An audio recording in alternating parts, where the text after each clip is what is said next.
Praise the Lord. கர்த்தருக்குள் மிகவும் பிரியமானவர்களே, இந்த நாளிலே நாம் தியானிக்க போகிற வேத வசனம் சங்கீதம் 103வது அதிகாரம் 17வது வசனம். கர்த்தருடைய கிருபையோ அவருக்கு பயந்தவர்கள் மேலும், அவருடைய நீதி அவர்கள் பிள்ளைகளுடைய பிள்ளைகள் மேலும் அனாதியாய் என்றென்றைக்கும் உள்ளது. ஆண்டவர் யாரிடத்திலே கிருபையாய் இருப்பார் என்று நாம் சற்று தியானிப்போமே. ஆனால் அவருக்கு பயந்தவர்கள் மேல் அவர் கிருபையுள்ள தேவனாய் இருக்கிறார். யாத்திராகமம் 1வது அதிகாரம் 15-16 நாம் வாசிக்கிறது போல, எகிப்தின் ராஜா சிப்பிரால் என்கிறதான எபிரேய மருத்துவச்சிகளோட பேசி, நீங்கள் ஸ்திரீகளுக்கு மருத்துவம் செய்யும் போது அவர்கள் மனையின் மேல் உட்கார்ந்திருக்கையில் ஆண் பிள்ளையானால் கொன்று போடுங்கள், பெண் பிள்ளையானால் உயிரோடு இருக்கட்டும் என்று கட்டளையிட்டான்.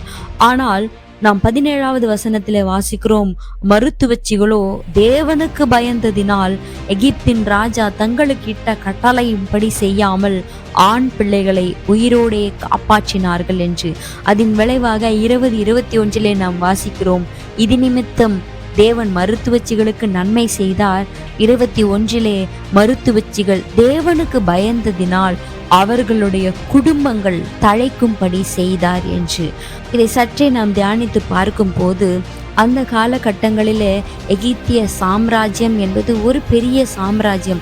அதனுடைய ராஜாவாகிய பார்வோன் மிக அதிகாரம் படைத்தவனாக இருந்த போதிலும் அவனுடைய கட்டளையை மீறினால் என்ன நடக்கும் என்று அந்த மருத்துவச்சிகள் அறிந்திருந்த போதிலும் ராஜாவுடைய கட்டளைகளுக்கு அவர்கள் செவி சாய்க்காமல் ஆண்டவருக்கு பயந்து அவர்கள் ஒரு விபரீதமான ஒரு முடிவுக்கு நேராய் தங்களுடைய காரியங்களை செய்ய ஆரம்பித்தார். தன்னுடைய உயிருக்கு அச்சுறுத்தல் உண்டாகலாம், தங்களுடைய குடும்பங்களுக்கு கூட அச்சுறுத்தல் உண்டாகலாம் என்று அவர்கள் அறிந்திருந்த போது அவர்கள் ராஜாவுக்கோ ராஜாவினுடைய கட்டளைகளுக்கோ அவர் பயப்படவே இல்லை. அவர்கள் தேவனுக்கு பயந்தவர்களாய் இருந்ததின் அவர்களுடைய குடும்பத்தின் மீது கிருபை உள்ளவராய் இருந்திருக்கிறார்.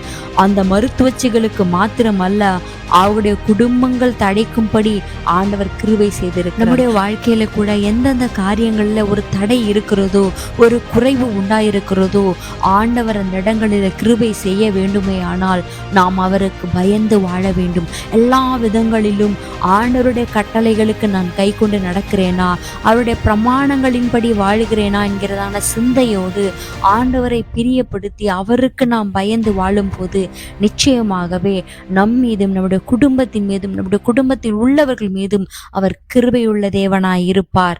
ஆமேன்.